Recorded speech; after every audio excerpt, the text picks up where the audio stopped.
Hey, I'm Bacon, and I want to talk about archetypes today for this video.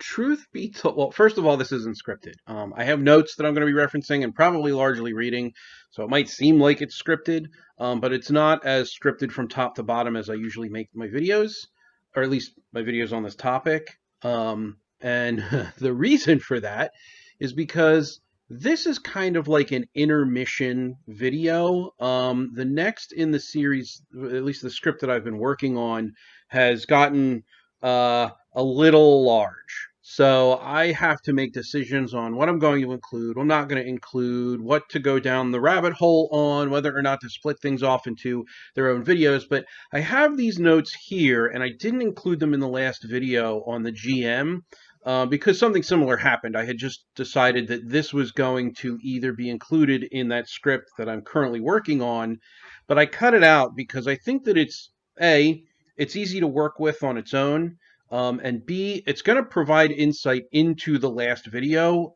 as a sort of companion. I may end up numbering this like 3A or whatever the number is, because it's really sort of meant as a follow-up to some of the ideas that I expressed in the last video. So we're going to talk about archetypes. Specifically, in the last video, I talked about the GM as the shaman embodying certain archetypes. I don't want to go through a list of the archetypes, right? There's the four majors, there's the 12 Jungian archetypes, which are really the modern Jungian archetypes. There's also many, many more that Jung explored in his different writings. There's the Campbellian archetypes, which are a part of the Jungian tradition. So I don't want to just sit here and like read a list of archetypes and what they do. That'll be boring as hell. So I want to review the archetypes in a way that provides the information, but also makes sense topically. So the way that I'm doing that here is I'm making I'm identifying what I believe are the primary archetypes that the GM embodies. And last video, I said that the GM can embody archetypes, and then I think I moved into an idea about how they do so through their reaction as the world and the NPCs. While that's true, it's not true in totality. So that's not the only way in which the GMs embody these archetypes. In fact, there's a much more present, noticeable way in which they embody the archetypes, and that is the person at the table actually becoming these archetypes or embodying the ideas, the notions of these archetypes. It's important to note that archetypes aren't isolated, right? So I might identify these 4 or 5 archetypes that I have here. It's actually 4 primary, one secondary. But there are probably a litany of other secondary archetypes that the GMs embody. There are likely, depending on your insight or your perspective, other archetypes that you could probably apply as primary archetypes to the GM. And so these all are going to, and this is regardless of whether or not we're talking about a GM, a player class, a player character, a character in a film. Like the archetypes will interact and influence one another, and that's how they create these complex characters and personal dynamics. So I want to talk about the GM and how the specific archetypes that they embody. So now I'm going to start reading because there's no shot I can remember all of this. So I hope you enjoy. It's a little bit more of a loosey, free-form kind of a video.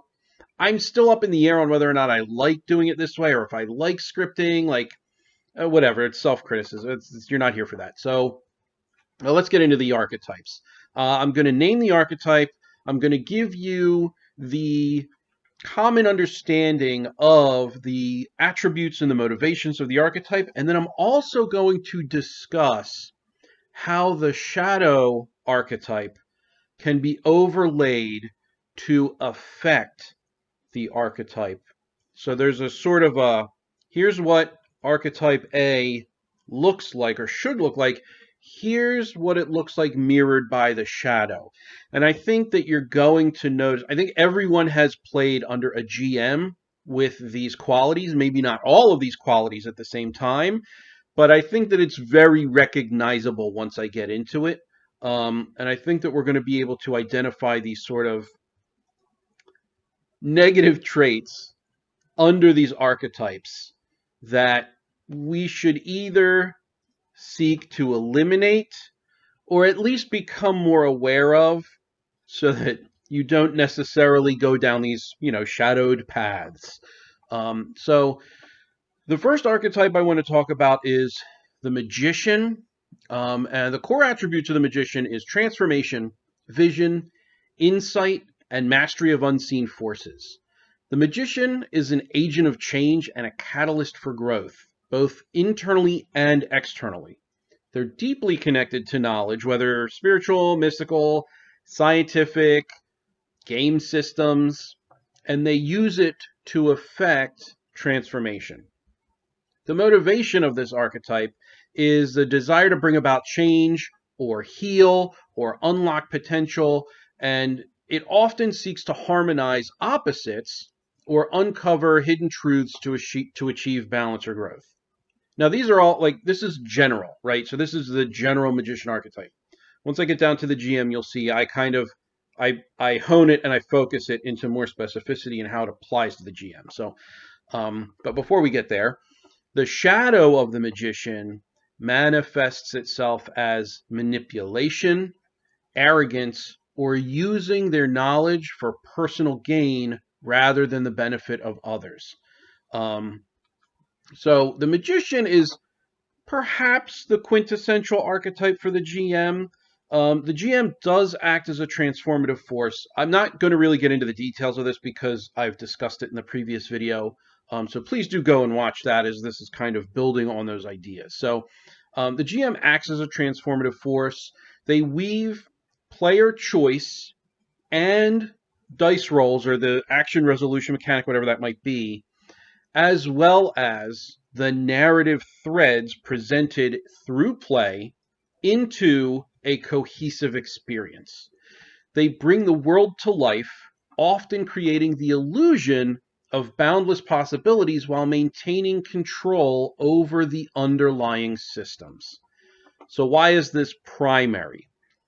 The GM creates and manipulates the game world, often making quote-unquote dreams, which are player goals and aspirations or character goals and aspirations, a reality within the world of the game.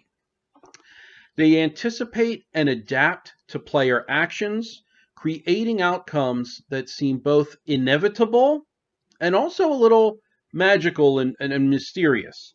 They not always, but sometimes. They serve as a guide, and this is, again, something that we discussed last video, helping players uncover mysteries and navigate the experience of the role play's depth. So the risks of the GM as the magician, or the shadowed aspects of the GM as the magician, is when they over-control a narrative, reduce player agency, or manipulate outcomes too heavily. So fudging dice, etc. That's the shadow of this particular aspect, or the embodiment of this archetype within the GM. So to be a little bit more expletive, they are essentially shadowed into manipulation and control. So the magician archetype becomes obsessed with power over others. This is sometimes the players, this is sometimes the characters, but it is always expressed in a power over others sort of scenario. They will use their knowledge and their creativity to dominate rather than empower. So creative use of rules, creative expressions of spells, rocks fall, you die, that sort of thing. It's lording it over people and affecting them negatively. So in the GM role, that's just a note. I don't know why I said that. I don't need to say that. So obviously this also speaks to like railroading players, or crafting an illusion of choice scenario where you only have one room created for this dungeon, and the players can go north, south, east, or west, but regardless of which direction they go in, they're going to end up in the same room. It's that kind of illusion of choice. It's not genuine choice. There aren't actually different places for them to go. It's just the one room. That's probably not a great example, but it highlights the point well enough, I think.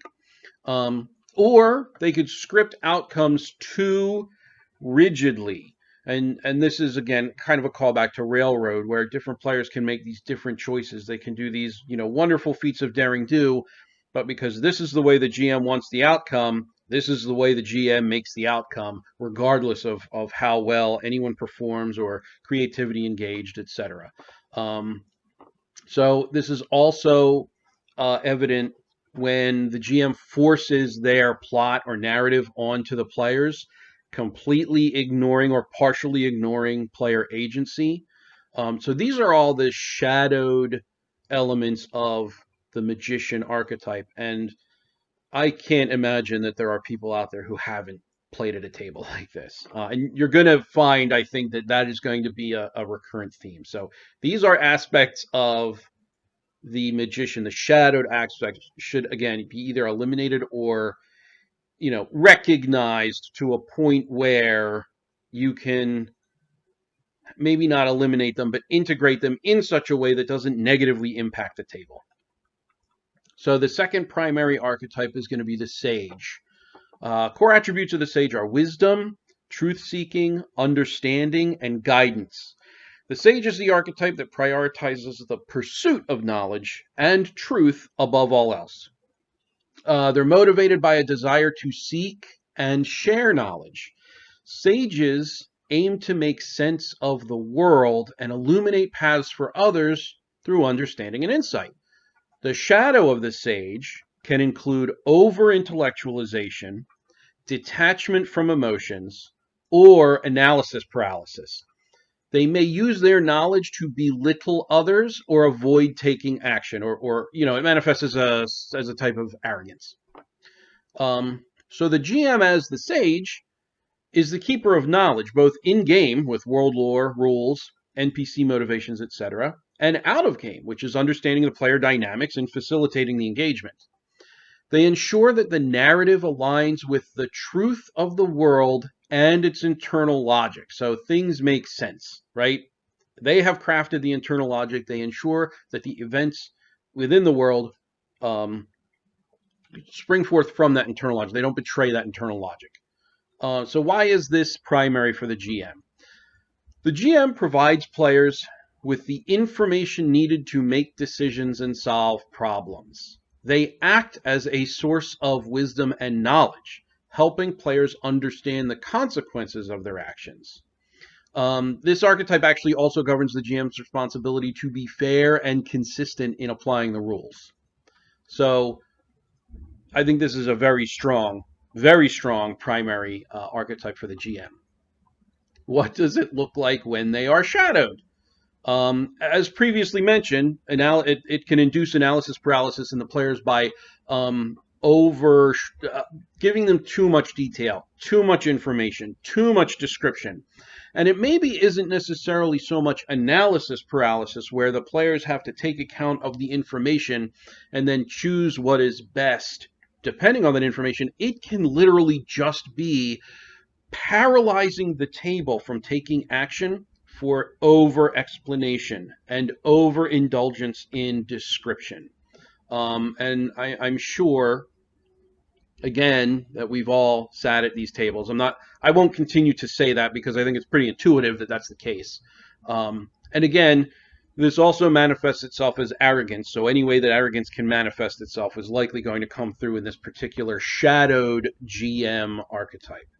Some examples of how this can happen specifically is they'll prioritize knowledge or logic over action, becoming overly critical or rigid in their interpretation of rules and world consistency. It might result in the stifling of gameplay by bogging players down with excessive details, like I had previously said, or refusing to improvise for fear of breaking the game's, rules or truth. And it's also can manifest as a GM who corrects every minor lore deviation, but fails to keep the session moving along in an agencyed way for the players. So the ruler is the third primary archetype I have identified for the GM. The core attributes of the ruler is leadership, responsibility, control, and order. The ruler is an archetype that strives to create stability and structure in their domain, protecting their kingdom, whatever that might be, and those under their care. Their motivation is the desire to create and maintain order, to assert authority in, to create them and maintain the order, and to leave a legacy. Rulers often seek to establish systems and frameworks that ensure security and stability. The shadow of the ruler is tyranny, rigidity, and greed. When shadowed, the ruler becomes obsessed with control, power, and maintaining authority at any cost. The GM embodies the ruler archetype through their role as the authority figure and organizer of the game. They set the boundaries, they enforce the rules, and they ensure that the group remains cohesive and focused. There's a little bit of wiggle room in there, but that's how my notes say it, so that's what I'm going to say. Why is it a primary archetype? So the GM ensures the session runs smoothly, balancing the needs of the players with the demands of the experience. They arbitrate disputes and enforce the mechanics of the game while maintaining fairness. And the GM must establish structure and order, ensuring that the group stays on track. Now, this will also sort of feed into the social contract. So this is very much involved with the enforcement of the social contract, drafting the social contract as equals in the group so that you can tailor the experience that you want, so that you can establish the expectations. Making sure those expectations are adhered to and met is a part of the ruler archetype as well. The shadowed ruler is tyrannical, authoritarian. It limits player creativity, or it focuses on control of the world. So when shadowed, the ruler becomes controlling and oppressive, as previously mentioned, and it will prioritize order and structure at the expense of flexibility and collaboration. So rules as written, period, full stop. And frequently, rules as written GMs can seriously obstruct the immersion of the role play experience. So this might manifest as dictating every aspect of the game, dismissing player creativity as previously mentioned, or being overly punitive in addition to a rigid adherence to rules, whether or not they're actually aiding in the experience. So this is a GM who enforces strict punitive rules to. I already said that. So we'll move on to the fourth one. The fourth primary archetype that I identified is the creator. The core attributes of the creator archetype are innovation, imagination, and expression. The creator is driven to build something that did not exist before, leaving a mark on the world through their unique vision. Their motivation is the desire to express oneself through creativity and to bring ideas to life. Creators often seek to inspire others and find meaning through their creations. The shadow side of the creator is perfectionism, self-doubt, or becoming overly attached to their creations. And that's a big one. They may fear failure to the point of inaction or refuse to adapt their vision to reality. So the creator archetype aligns with the GM's role as the world builder and narrative architect. Totally makes sense. Very intuitive. They design intricate settings sometimes. Sometimes they're designing the settings. Sometimes they're reacting as the world to the player's actions in the moment. But either way, that is this architect, this creator role. They are developing compelling NPCs, whether that's with prep or no prep, and they craft the experience to inspire, to action, to agency, to role play. Why is this primary? I think it's really obvious why this is primary, but the GM creates something from nothing. They give form to a unique world for the players to inhabit as their characters. They're responsible for the artistic and imaginative elements of their side of the game. And so you'll notice that the creator is also going to be a player embodiment of an archetype. But we'll stick to the GM just now because we are going to get into the other art because I want to bring this all together. So I am going to at some point. What a bad place for a break on my thoughts, but here we are.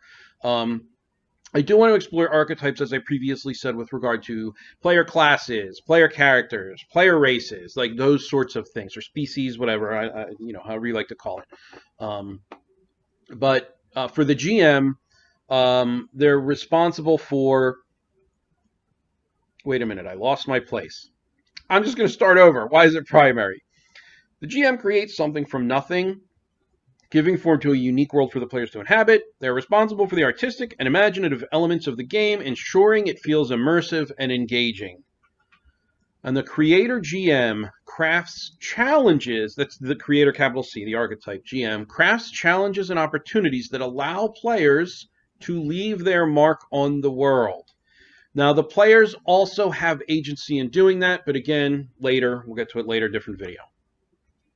The risks of the shadowed creator GM is that they will fall to perfectionism or struggle to adapt when players deviate from a carefully planned story. So, they'll suffer from over-attachment to their vision of what the experience should be. So, a shadowed creator or a shadowed creator GM specifically, might cling too tightly to their vision, refusing to adapt or accept change. They might overfocus on crafting a quote-unquote perfect world or story, disregarding player input. In the GM role, this could lead to frustration when players quote-unquote ruin the GM's meticulously crafted plans or world or narrative, plot, story, the prearranged events that are strung out in chronological order. They would find that very upsetting. And I've heard the word ruined tossed around in roleplay circles since time immemorial, since before I was born, likely.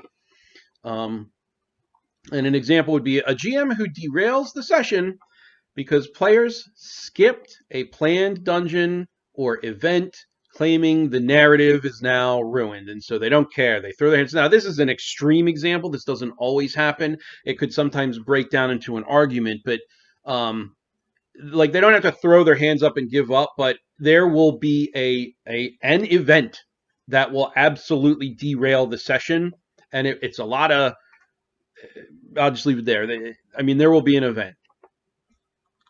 So those are the 4 primary archetypes that I've identified for the GM. I think that they are very intuitive. I think that they are very obviously. If you don't think they're primary archetypes, that's fine, but they are definitely archetypes that the GM embodies, right? Maybe I took it a step too far in calling them the primary archetypes. I don't think I did. But even if you do think that I did, it's still fairly obvious that these are absolutely archetypes that the GM embodies. So I'm going to move on to the only secondary archetype that I identified, and there could be others. Like I said at the top of the video, it's very there's interplay here, and it's not so rigid, right? Like I'm not saying every GM are these archetypes, period, full stop. These are just the archetypes I've identified. So the Jester is going to be the first and only secondary archetype that I have identified as the role of the GM embodying. The core attributes of the Jester are joy, humor, playfulness, and spontaneity. The Jester seeks to live in the moment and help others lighten up by poking fun at life's absurdities. Their motivations are the desire to bring joy, break down rigid structures, and reveal deeper truths through humor or satire specifically. The jester often uses laughter as a tool for insight and connection. The shadow of the jester is irresponsibility, cruelty, or using humor to mask or manipulate others. They may avoid serious issues or become overly cynical. The jester archetype surfaces when the GM uses humor to diffuse tension or keep the game lively. This is specifically within the context of facilitating the roleplay, not table talk, though that can happen too. This archetype helps the GM manage the group's mood and maintain engagement. So the focus is the engagement, the roleplay. Why is it secondary? Humor tends to be important for many GMs, but it's usually supplementary to the primary roles, as I've outlined in the 4 preceding archetypes. The jester can bring levity, or the GM as the jester, can bring levity to the session, ensuring the game doesn't become overly grim or monotonous, and that monotony is important to overcome because it can break players out of the role play, out of the immersion, out of the experience. So here are the risks. There is the shadowed jester will have an over-reliance on humor and can detract from serious moments or break immersion. So this is the table talk. This is the shadow of the jester completely breaking immersion as the result of an over-reliance on humor. Some of the other elements of a shadow GM would be frivolity and the avoidance of seriousness. Now, I want to specifically mention here that if the experience that you have decided to have at the table deviates, like if you are intending to have an extremely humorous game of paranoia, then this won't be as applicable. And again, that's why this is sort of secondary. All of the primary archetypes that I've identified are the responsibilities of the GM in producing the agreed upon experience, and they apply to every type of game, right? Whether it be humorous, whether it be gritty, whether it be a detective story, whether it be a Call of Cthulhu game or a fantasy superheroes Dungeons and Dragons game, those 4 will apply to all of those types of games. The jester is going to kind of duck in and out depending on the type of game, which again is why I named it secondary. So the shadowed jester GM might use humor as a defense mechanism, and you'll find this also will apply to the players. So they might use humor as a defense mechanism. They might avoid serious moments or derail the session to maintain their idea of levity. And they may struggle to create depth or emotional resonance while role-playing. Specifically with the GM role, this could lead to a shallow, chaotic game where players feel their actions lack weight or consequence.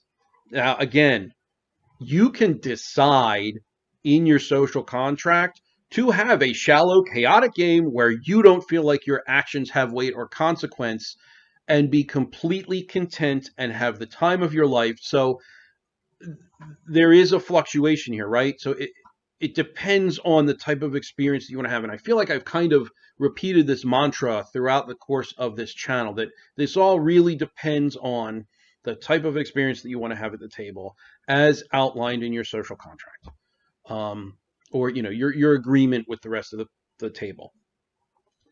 An example of this could be a GM who undercuts every dramatic moment with jokes. A GM or player, but again, players later. A GM who undercuts every dramatic moment with jokes, making it impossible to engage with the experience in any kind of serious manner. So there we go.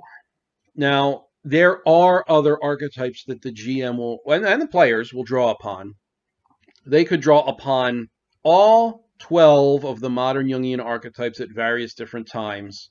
That is most likely going to happen.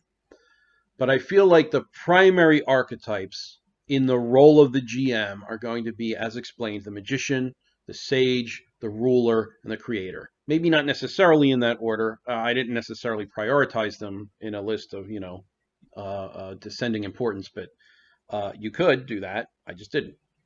So there are going to be also aspects of the caregiver and the hero, believe it or not, depending on the needs of the group and the experience. So that's kind of how I'm going to address the archetypes moving forward. I don't want to just give you a list. I mean, I know I gave you a list here, but I at least gave you the list, outlined what the archetype does, and then applied it to the ideas from the previous video. So that's how I want to do it moving forward. I don't want to just read you a list of 12 archetypes or 46 archetypes or whatever, 7 archetypes from top to bottom, and then go, okay, well, these are the archetypes, so go ahead and apply them. I want to give you examples. I want to show you how these archetypes factor into my thought process in this project that I'm presenting to you. Thank you so much for watching. I feel like this video was kind of a little bit better than just me reading straight from a script. Like, I am reading from it, but clearly there are conversational moments. I'll pause. I'll have a bit of a stream of consciousness moment and then resume. I don't know. I feel like I'm going to be really satisfied with this particular video. So thank you for watching. Thank you for being long-suffering in the time that it's taking me to really put this all together. I really very much appreciate it. If you have any comments, please feel free to put them in the comments. That's what you get for Stream of Consciousness, I guess. And I'll see you in the next one. Thank you, everyone. I really, really appreciate it. And I'll talk to you soon. Have a good one. Take care.